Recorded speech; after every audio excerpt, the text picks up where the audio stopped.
Okay, what's up, everybody? More about Donald Trump today. Let's get to the bottom of it. Donald Trump was prosecuted and found guilty of 34 felony counts of falsifying business records in New York State Court on May 30th, 2024. While the conviction stands, he avoided jail time and fines because he was sentenced to an unconditional discharge on January 10th, 2025. Key details of the prosecution: the charge: Trump was convicted of 34 counts of falsifying business records in the first degree. Yay. The scheme. I love that wording, the scheme. Prosecutors from Manhattan District Attorney's Office argued that Trump falsified records to hide a $130,000 hush money payment to Stormy Daniels to influence the 2016 election. Yeah, that seems highly illegal. Moving on. January 10th, 2025. The sentence acknowledges the felony convictions remain on his record, but imposes no probation, fines, or prison time, allowing him to take office without immediate punishment.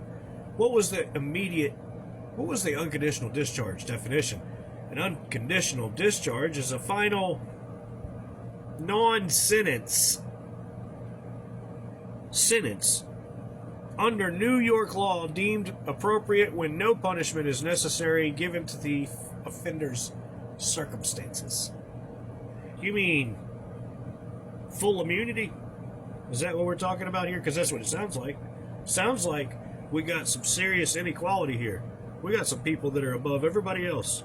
Why was it used? Because Juan Merchan determined it was the only lawful sentence without encroaching on the highest office of the land, as Trump was set to become president. So in other words, they didn't have another person to put in his place. They didn't want the vice president to get in his place. They had to make sure that he stayed in his place, and it didn't matter what he did. They needed him walking in that office. There you go. And here we have the 18 U.S.C. 242. It goes along with 18 U.S.C. 241, which is like a civil rights deal. And the funny thing about this is they all abused all of our civil rights due to the color of the law. You just heard. They said, no punishment. Makes it a crime to willfully subject any person to the deprivation of rights, privileges, or immunities secured by the Constitution and laws of the United States. What about if the judicial system abuses its powers and keeps on giving everybody full-ass immunity that's rich that pays into the judicial system? Wouldn't that be deprivation of everybody's rights in America? Because, you see, we can't get justice. Under the color of the law, this means the perpetrator was acting in their official capacity as a law enforcement officer or government agent, even if they misused their authority.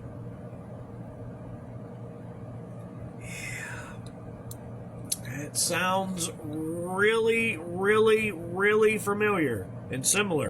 Oh, here we go. Applications: frequent use for cases involving excessive force, sexual assault by officers, or failure to protect inmates. I'll be dipped. Sexual assault, you say? Well, we got a lot of that going in Trump's favor, don't we? Penalties for violating 18 U.S.C. 242 depend on the outcome of the action. No bodily injury, fine and or up to 1 year in prison. Bodily injury, dangerous weapon, fine and up to 10 years in prison. Death, kidnapping, sexual assault, fine and up to any terms to life in prison and or death penalty. And then we get to the final sector. Now, I got into this rabbit hole today because I've been wondering for a long time, and I've done this search about 20 different times since this was first aired, and since I pinned this on all my daggum social media. And I think it might have a lot to do with my channel getting removed on YouTube after 14 years.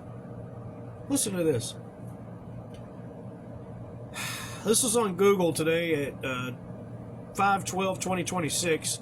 There is no verifiable recent court case number involving Donald Trump and pedophilia. Allegations such as the 2016 lawsuit filed by Katie Johnson, Jane Doe, accusing Trump of rape and sex trafficking with Jeffrey Epstein, were dismissed due to technical errors and later refiled. But no case has proceeded to trial or produced a case number with public legal standing. That's really sus and fit, is it not? Oh, but it gets even better because check this out. This is what my computer pulled up on Brave, and it's funny because it says there is no recent court case involving Donald Trump and pedophilia with a valid case number supported by credible evidence. Allegations linking Trump to pedophilia, such as those involving Jeffrey Epstein or unproven claims of child sex crimes, have been wildly debunked. For example, and I love these for examples, stick with us here, a 2016 lawsuit filed by a woman using the pseudonym Katie Johnson alleged Trump raped her when she was 13 in an Epstein connection party. This claim was dismissed and later retracted with no credible evidence or court proceedings substantiating it.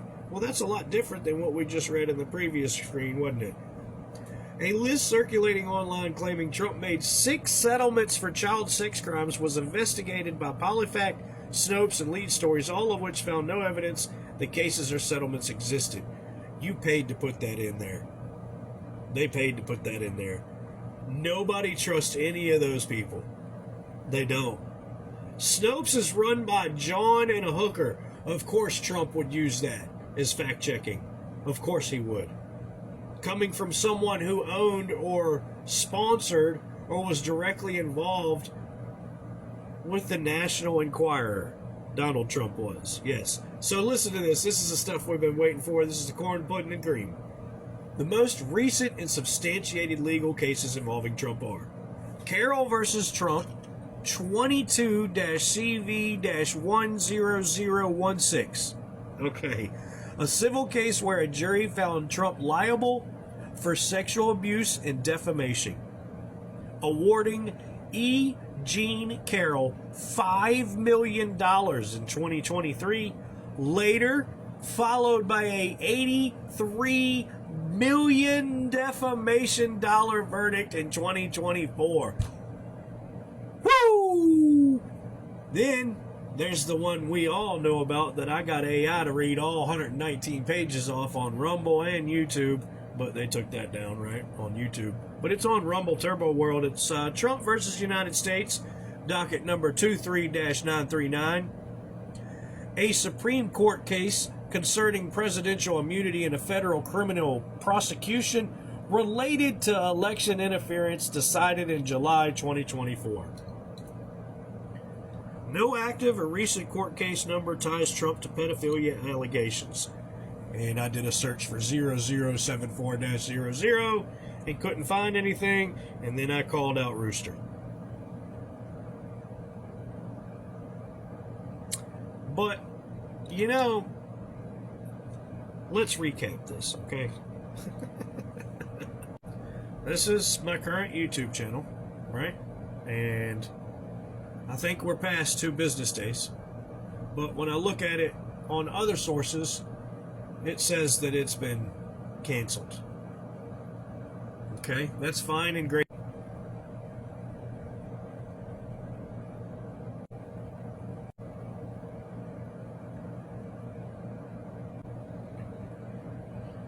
Charlie Kirk had less followers on his YouTube channel than Kyle Loftus did on his YouTube channel when Kyle Loftus supposedly allegedly died.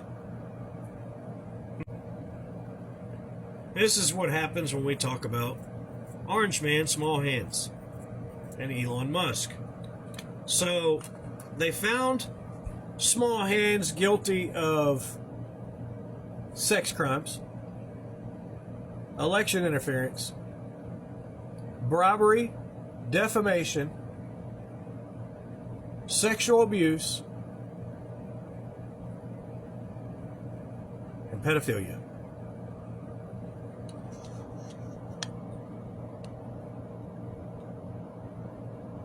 So,